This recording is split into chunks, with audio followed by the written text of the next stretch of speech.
ನಮಸ್ಕಾರ. ಅರ್ಜುನ, ಎಲ್ಲವೂ ತಕ್ಷಣವಾಗಬೇಕು ಎಂದು ಮನಸ್ಸು ಕೇಳುತ್ತೆ, ಆದರೆ ಜೀವನಕ್ಕೆ ತನ್ನದೇ ಆದ ಸಮಯ ಇದೆ.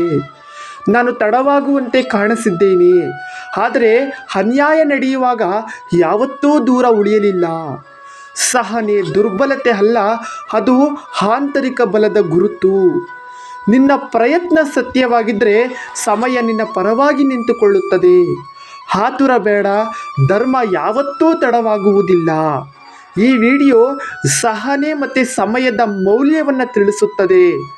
ಸತ್ಯದ ದಾರಿಯಲ್ಲಿ ನಡೆಯುವವನಿಗೆ ಸಮಯವೇ ಸಹಾಯಕ ಎಂಬ ಸಂದೇಶ ನೀಡುತ್ತದೆ. ನಮಸ್ಕಾರ.